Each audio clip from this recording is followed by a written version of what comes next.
नेटफ्लिक्सवरती ॲडोलसन्स नावाचा एक शो सध्या जगभरात धुमाकूळ घालतोय. कारण हा शो तुम्हाला टीनएजर्सचं खरं खरं जीवन दाखवतोय आणि त्याच्यामुळेच हे सध्या पॉप्युलर होत आहे. तुमच्या टीनएजर मुलाच्या मुलीच्या आयुष्यात सध्या काय चाललंय हे तुम्हाला माहित आहे का? हे तुम्हाला खरंच माहित आहे का? आणि त्यामुळं हा शो पाहून पालक आणि टीनएजर्स त्याच्यामधून काय शिकू शकतात हेच आपण आज पाहणार आहोत. नमस्कार, मी अमोल रावजादे, सायकोलॉजिस्ट, काउन्सिलर आणि थेरपिस्ट. मी गेल्या अनेक वर्षापासून टीनेजर्स आणि पालकांसोबत काम करतोय. पालक आपल्या मुलांना समजून घेत नाहीत आणि मुलंही पालकांशी मनमोकळं बोलत नाहीत आणि त्यामुळंच त्यांच्या दोघांमधील नातं हे तणावानं भरलेलं आहे आणि यावरीलच उपाय आपण या व्हिडिओमध्ये पाहणार आहोत. प्रत्येक सीननुसार या शो मधील 5 सीन्स आणि त्याच्यावरून आपण काय शिकणार आहोत आणि आपल्याला काय शिकायला पाहिजे, आपल्या घरात आजपासूनच काय बदल करायला पाहिजे, आपण ते पाहणार आहोत. यामधील 5वा आणि 6वा पॉईंट हा खूप महत्वाचा आहे, त्यामुळे व्हिडिओ शेवटपर्यंत पहा. पहिला पॉईंट आहे टीनेजर्सच्या भावनांना समजून घेणं. शो मध्ये असा सीन आहे, एका मुलीचं ब्रेकअप होतं आणि ती त्याच्यानंतर खूप रडते, पण तिच्या आईला वाटतं की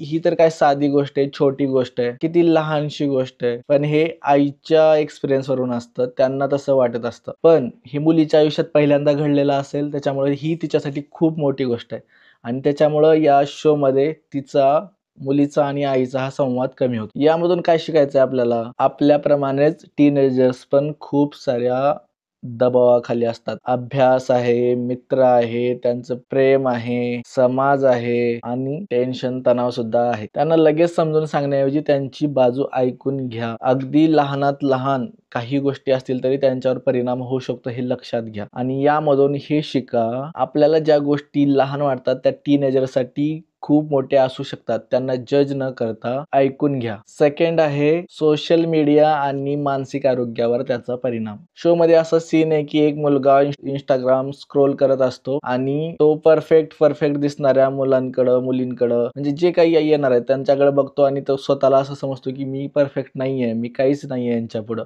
आणि तो त्याचा कॉन्फिडन्स लूज करतो. तो एकटा पडायला लागतो. तो स्वतः फक्त विचार करतो माझ्याकडे नाहीये, मी अशी पर्सनॅलिटी नाहीये, माझ्याकडे तसं नाहीये, असं नाहीये आणि त्यामुळं तो अभ्यासाकडे पण दुर्लक्ष करत असतो. यातून आपल्याला काय शिकून घ्यायचंय तर आजकाल सोशल मीडिया मुलांच्या मेंदूवर खूप सारा परिणाम करत आहे. त्यांना स्क्रीन टाइम किंवा मोबाईल कमी वापर म्हणण्याऐवजी काय बघावं, काय करावं हे सांगा. ते सोडणार नाहीयेत आता. आणि सोशल मीडिया वापरून कंपॅरिझन अँक्झायटी होते हे त्यांना सांगा, त्याच्यावर चर्चा करा, ही कशी असते त्यांच्यासोबत बोला आणि समजून घ्या. यामधून शिकायची ही गोष्ट आहे की मुलांना रिअल आणि फेक लाईफ काय आहे यामधील फरक समजावा. त्यांच्यासोबत सोशल मीडिया आणि त्याचा त्यांच्या मानसिक आरोग्यावर होणारा परिणाम त्यांना समजून सांगा. शो मधील तिसरी गोष्ट, पालकांनी मुलांमध्ये मैत्रीपूर्ण संवाद कसा असावा. शो मध्ये असा सीन आहे की एक मुलगी त्यांच्या वडिलांना सांगत असते की मला वेगळं करिअर करायचंय, मला वेगळ्या क्षेत्रात काहीतरी करायचंय, पण ती सांगत नाही कारण तिला वाटतं की वडील मान्य करणार नाहीत आणि ती गुपचूप करत जाते. यावरून आपल्याला काय शिकायचं की मुलांना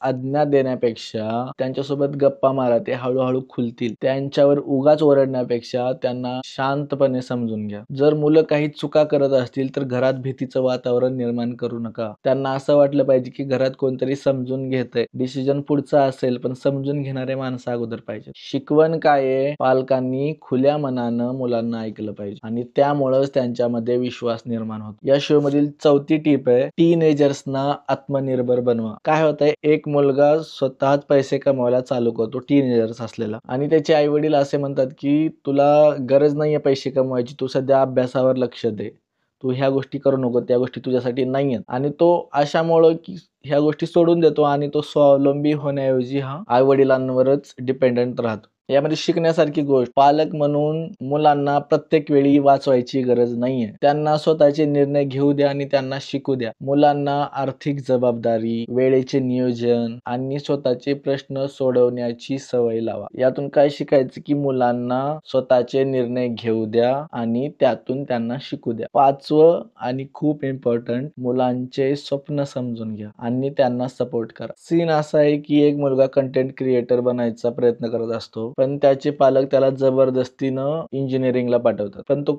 तरीही कंटेंट क्रिएशनचं काम चालू ठेवतो. न कंटाळता तो सतत काम करत राहतो आणि त्याच्या पालकांना काही दिवसानंतर काही उशिरानं कळते, की हा खूप मोठा झालाय, त्याने खूप मेहनत केली आणि त्यांना असं वाटतं, की आपण अगोदरच त्यांना सपोर्ट करायला पाहिजे होता. हा आणखीन चांगला करू शकला. त्यामुळं मुलांच्या स्वप्नांवर हसू नका, त्यांना सपोर्ट फक्त इंजिनिअर, डॉक्टर बन असं सांगण्यापेक्षा त्यांचं खरं कौशल्य तपासा. मुलांना त्यांच्या आवडीच्या क्षेत्रात उत्तम होण्यासाठी सपोर्ट करा. यातून हेच शिकायचंय, की मुलांच्या ध्येयांना समजून घ्या. त्यांच्या स्वप्नांना समजून घ्या आणि त्यांना योग्य मार्गदर्शन करा. यातून शिकायच्या 5 गोष्टी. मुलांचे प्रश्न समजून घ्या. त्यांना जबरदस्तीने ऐकवू नका. सेकंड, सोशल मीडिया आणि मानसिक आरोग्य यावर संवाद साधा. थर्ड, मुलांशी मैत्रीपूर्ण नातं ठेवा. फोर्थ, त्यांना निर्णय घेऊ द्या आणि अनुभवही घेऊ द्या. त्यांच्या स्वप्नांना पाठिंबा द्या आणि त्यांच्यासोबत प्रवास करा. तुम्ही जर हा शो पाहिला असेल तर त्यामधून आणखीन कोणत्या गोष्टी शिकायला पाहिजे हे मला कमेंटमध्ये सांगा आणि इतरही पालकांना त्याची मदत होईल. धन्यवाद.